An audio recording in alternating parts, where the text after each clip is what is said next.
Your Friends and Neighbors just back for a season two, season three coming as well, but Olivia Munn is back as well. Sam Levitt, her character went through the ringer in the first season. I mean, talk about bringing her back here. She kind of had it on herself, but she went through some crazy things in season one. Yeah, the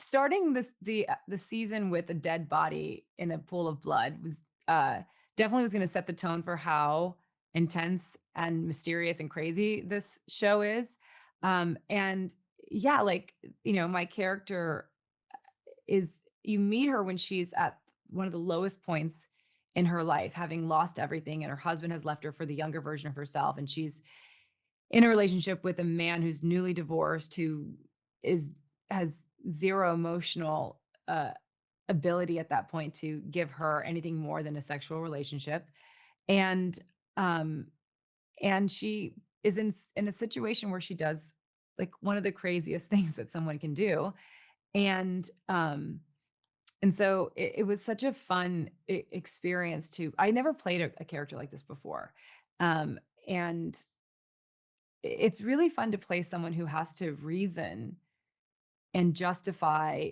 really bad behavior and things that are to some people unforgivable. And so it's just a world I hadn't played in before or a character I've had to embody.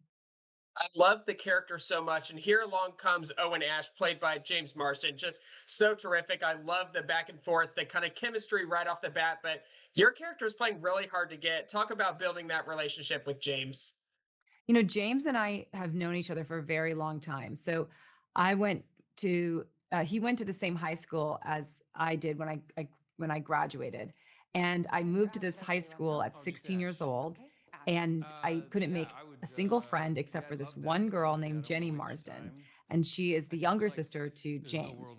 And so years ago, he came back home to visit his mom and his sister, and she asked him to take out some of her friends for dinner, and he took us to Bennigan's. If you have a Bennigan's there in Indianapolis, Don't know. it's like in the Chili's family, it's like a chain restaurant like that. And then he took us to get ice cream afterwards. And just having met him, I was like, wow, I'm 1 degree away from someone who's made it.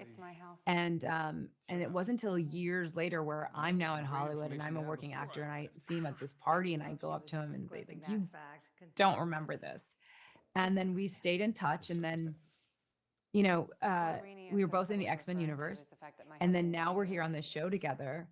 And it was so we had such a it just we've been friends and we've known each other for a while, and so there was, like, a really great comfortability and synergy there, and then to work together was so great. He's so charismatic, and uh, it's just so much it just felt so easy between the 2 of us.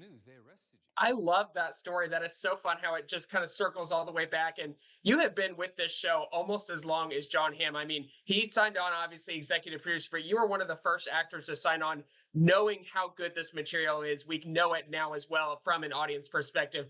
Talk about reading the script and just knowing you wanted to play this part, you wanted to be part of this show that already has a third season renewed. So, before I got the call about this show, I had already told my agents that I was done with acting.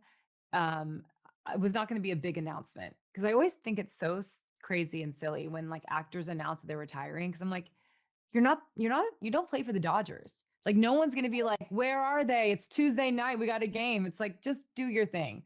So, I had said it privately to my agent, and I just gone through so many things with postpartum anxiety and then breast cancer, but then she calls me and says, "You did get this offer, and I have to tell you about it." And I was like, "Wow, this sounds like a really great opportunity."